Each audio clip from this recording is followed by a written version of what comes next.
sekarang Pudu mau ajak kamu masuk ke gambaran umumnya dulu ya. Jadi, Eropa Utara itu sebetulnya adalah sebutan untuk wilayah di bagian utara benua Eropa yang sudah dikenal sejak zaman dahulu dengan sebutan Nordik atau kawasan utara. Menurut klasifikasi United Nations, Eropa Utara mencakup 10 negara. Tapi di petualangan kita kali ini, Pudu akan fokus ke 8 negara dulu. Kenalin satu-satu ya. Denmark, dengan ibu kota Copenhagen, kota kanal yang terkenal itu. Norwegia, ibu kotanya Oslo, negara yang terkenal dengan fjordnya. Swedia, ibu kotanya Stockholm, kota yang berdiri di atas 14 pulau. Finlandia, ibu kotanya Helsinki, negeri 1000 danau yang bersih. Islandia, ibu kotanya Reykjavik, ibu kota paling utara di dunia.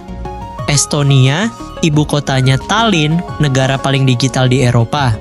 Latvia, ibu kotanya Riga, kota dengan arsitektur Art Nouveau yang indah. Lituania, ibu kotanya Vilnius, negara Baltik terbesar dari ketiga negara Baltik. Kawasan ini semuanya terletak di lintang tinggi belahan bumi utara, membentang dari sekitar 54 derajat hingga mendekati 70 derajat lintang utara. Artinya, semakin ke utara, semakin dekat dengan lingkar Arktik. Makanya jangan heran kalau kawasan ini identik dengan salju dan dingin. Di musim dingin, beberapa wilayah bisa mengalami malam yang sangat panjang. Matahari hampir tidak muncul sama sekali. Tapi justru disitulah yang menarik. Negara-negara di kawasan yang dingin ini ternyata termasuk yang paling maju di dunia, baik dari segi ekonomi, pendidikan, maupun kualitas hidup. Menarik kan? Ayo kita lanjut ke karakteristik fisik Eropa Utara.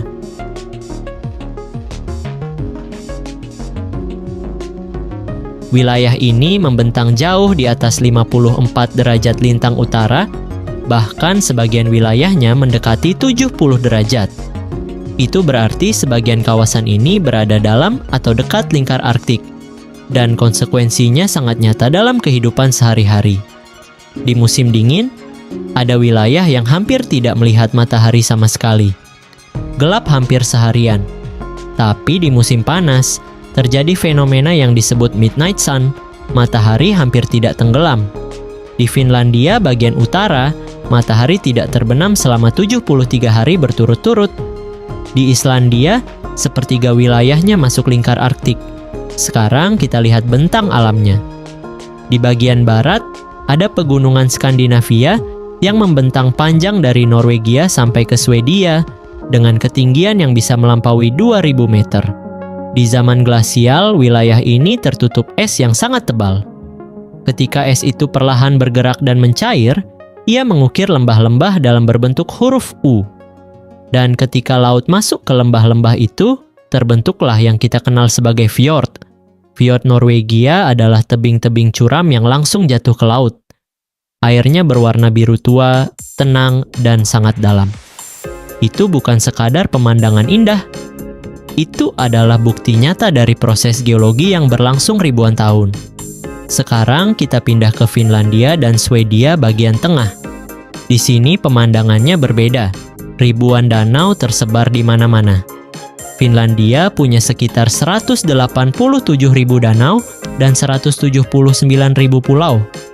Makanya Finlandia dijuluki The Land of a Thousand Lakes, padahal jumlahnya jauh lebih dari 1000. Danau-danau itu terbentuk dari proses yang sama. Ketika gletser mencair, lekukan-lekukan di permukaan tanah terisi air. Sekitar 68% luas tanah Finlandia ditutupi hutan boreal, hutan konifer lebat yang dipenuhi pinus, cemara, dan pohon birch. Di musim dingin, semuanya putih bersalju. Di musim panas, semuanya hijau terang. Nah, sekarang kita ke Islandia, dan ini bagian yang paling unik. Islandia berdiri tepat di atas pertemuan dua lempeng tektonik besar, lempeng Eurasia dan lempeng Amerika Utara. Karena itu, Islandia punya banyak gunung berapi aktif, geyser yang menyembur, dan sumber air panas alami. Lebih dari 80% kebutuhan energinya berasal dari sumber terbarukan. energi geotermal dan hidroelektrik. Tanah beruap dan air panas menyembur dari dalam bumi itu bukan efek visual. Itu energi nyata yang menghangatkan rumah dan menghasilkan listrik untuk seluruh negeri. Kondisi alam yang keras ini membentuk cara hidup masyarakatnya. Infrastruktur harus kuat menahan beban salju. Transportasi harus tahan cuaca ekstrem. Rumah harus terisolasi dengan baik. Alam di sini bukan hanya latar belakang yang indah. Alam membentuk siapa mereka.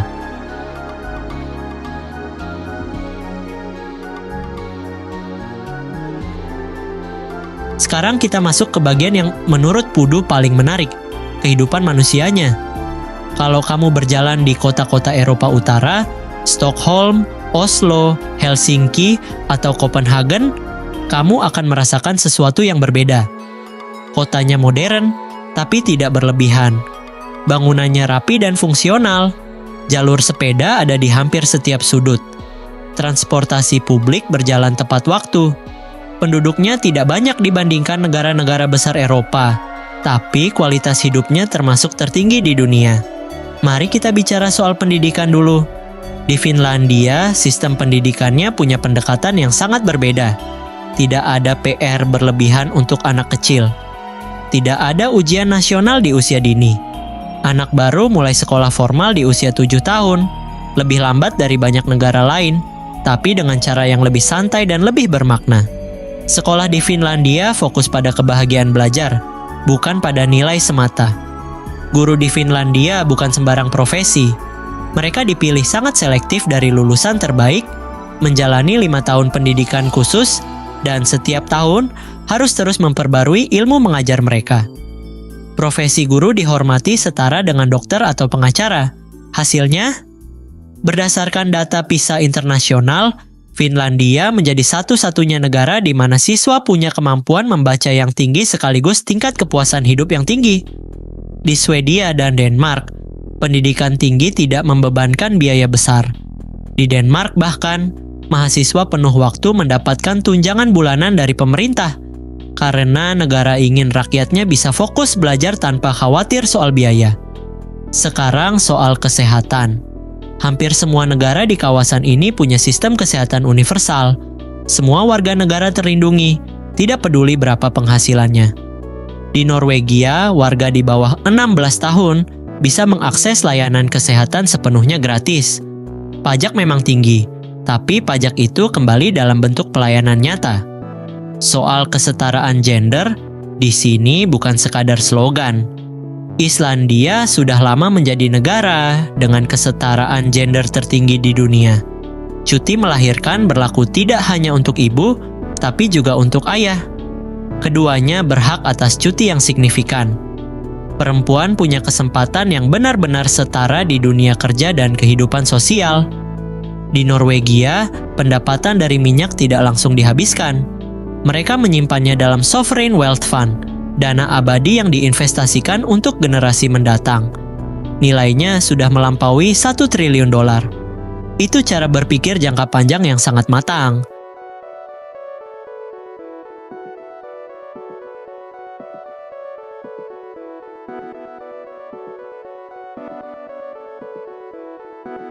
Denmark adalah negara kecil di ujung semenanjung Jutlandia yang berbatasan langsung dengan Jerman di selatan.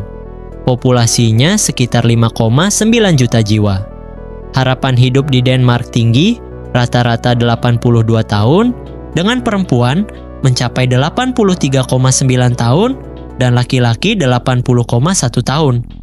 Nilai HDGI di Denmark di tahun 2023 mencapai 0,962, peringkat 4 dunia.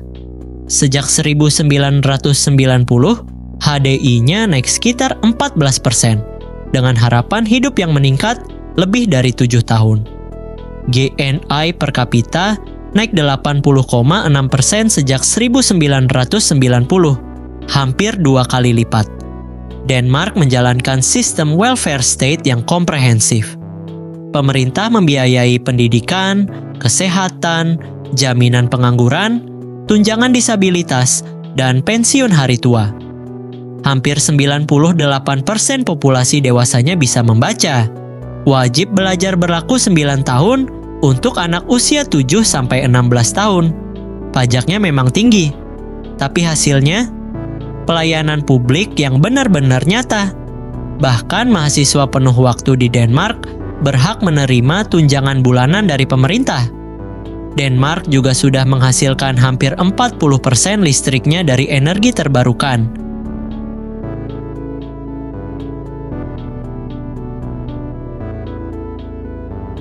Sekarang kita ke Norwegia. Norwegia mungkin paling dikenal sebagai negara penghasil minyak. Minyak bumi, gas alam, ikan, dan kayu adalah tulang punggung ekonominya. Populasinya sekitar 5,5 juta jiwa. Harapan hidup di sana mencapai 79,9 tahun, termasuk tertinggi di Eropa. HDI Norwegia masuk kategori very high, dan secara historis, Norwegia sering berada di antara 5 besar dunia. Angkatan kerjanya menua, tapi sistem kesehatan dan kesejahteraannya sangat kuat. Biaya kesehatan per kapita Norwegia mencapai $9.055, tertinggi di dunia, tapi hampir semuanya ditanggung negara. Tapi yang paling menarik dari Norwegia bukan minyaknya, tapi cara mereka mengelola kekayaan itu. Norwegia mendirikan Sovereign Wealth Fund, dana kekayaan negara yang menyimpan pendapatan dari ekspor minyak dan menginvestasikannya untuk kepentingan generasi mendatang. Nilainya sudah melampaui $1 triliun. Hasilnya adalah negara dengan ketimpangan yang sangat rendah, standar hidup sangat tinggi, dan jaminan sosial yang solid. Norwegia membuktikan bahwa kekayaan alam bisa jadi berkah kalau dikelola dengan bijak.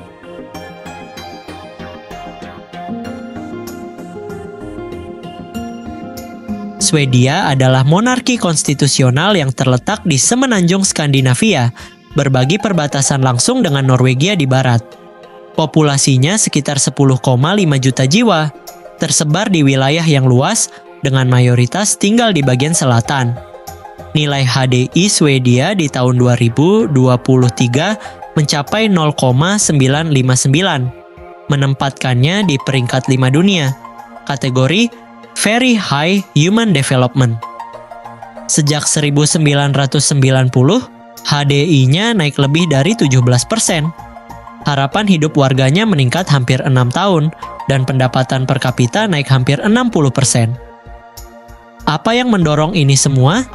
Pendidikan gratis hingga universitas, sistem kesehatan universal yang bisa diakses semua orang, kesetaraan gender yang sangat tinggi, nilai GDI Swedia mencapai 0,988, hampir sempurna. Ditambah investasi besar pada riset, teknologi, dan inovasi. Swedia bukan hanya negara yang kaya, tapi negara yang tumbuh secara stabil dan merata.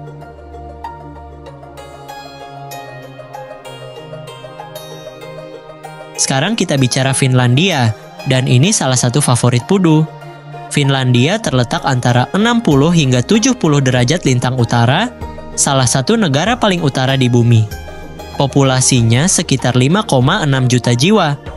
Negaranya punya 187.000 danau dan 179.000 pulau. Sekitar 68% wilayahnya tertutup hutan. Nilai HDI Finlandia di tahun 2023 adalah 0,948, peringkat 12 dunia. Sejak 1990, HDI-nya naik sekitar 15,2%. GDI Finlandia mencapai 0,992, kesetaraan gendernya hampir sempurna. Tapi yang benar-benar istimewa dari Finlandia adalah sistem pendidikannya. Tidak ada PR berlebihan. Tidak ada ujian nasional yang membebani di usia dini. Anak baru mulai sekolah formal di usia 7 tahun, dan sekolah fokus pada kebahagiaan belajar, bukan nilai semata. Pemerintah Finlandia percaya bahwa pendidikan adalah tentang menciptakan lingkungan yang aman dan setara, bukan tentang persaingan. Guru di Finlandia menjalani 5 tahun pendidikan khusus yang ketat, dan setiap tahun harus mengikuti pelatihan untuk terus relevan. Mereka diberikan otonomi penuh, bisa menentukan metode mengajar, materi, dan cara penilaian siswa sendiri.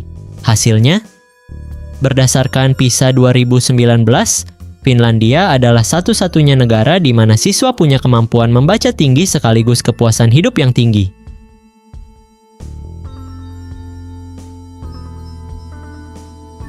Islandia adalah negara kepulauan kecil yang berdiri di atas pertemuan dua lempeng tektonik.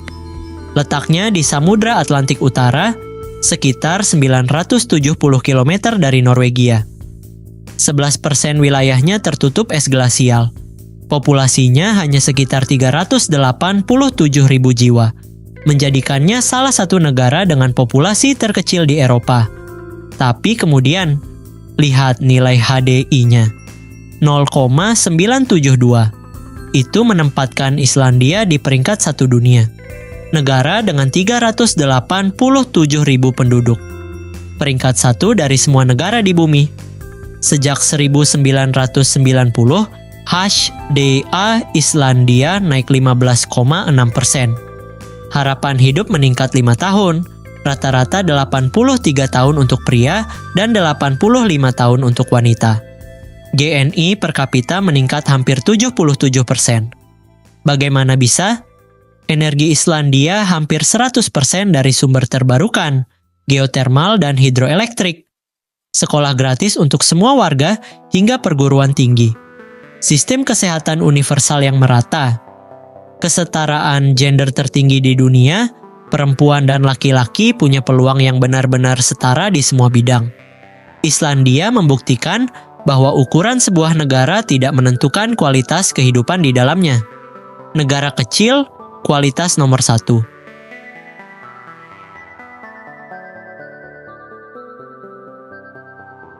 Sekarang Estonia, negara Baltik paling utara dari 3 negara Baltik.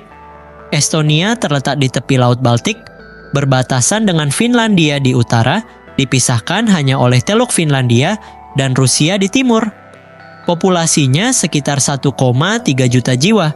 Sekitar 68% penduduknya tinggal di perkotaan, dengan kepadatan penduduk yang sangat rendah, hanya 31 orang per kilometer persegi. HDI Estonia di tahun 2023 adalah 0,905, peringkat 36 dunia.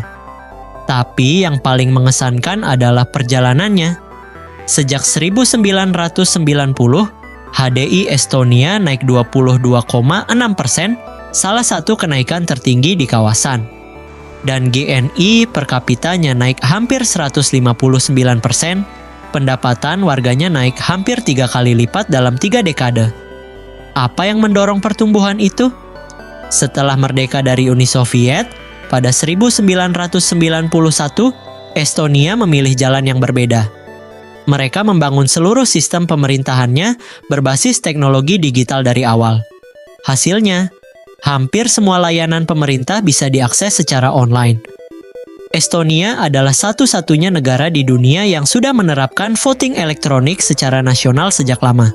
Mereka dijuluki negara paling digital di dunia, dan itu bukan kebetulan, tapi hasil dari visi yang jelas dan kerja keras selama puluhan tahun.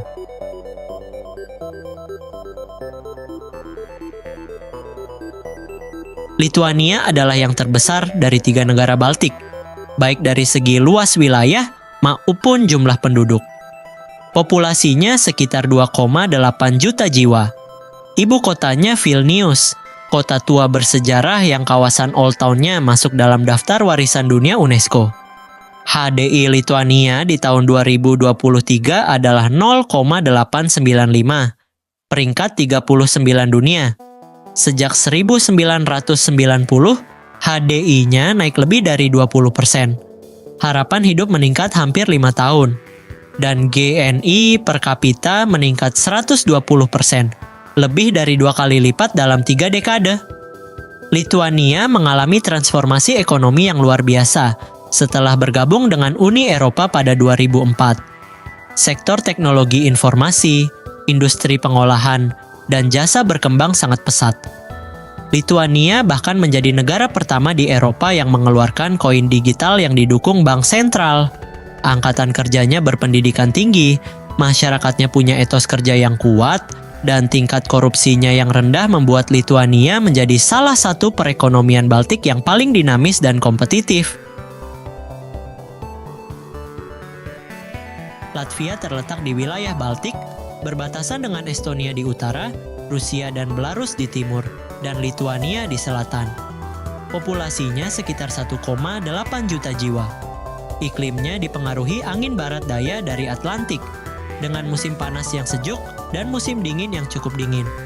HDI Latvia di tahun 2023 adalah 0,889, peringkat 41 dunia, kategori Very High Human Development. Seperti Estonia dan Lituania, Latvia pernah menjadi bagian dari Uni Soviet. Setelah kemerdekaan pada 1991, Latvia harus membangun kembali ekonominya dari sistem terpusat Soviet menuju ekonomi pasar yang terbuka. Dan itu bukan perjalanan yang mudah, tapi lihat hasilnya. Sejak 1990, HDI Latvia naik lebih dari 20%. Harapan hidup meningkat hampir 7 tahun. GNI per kapita naik 92%, hampir 2 kali lipat dalam 3 dekade.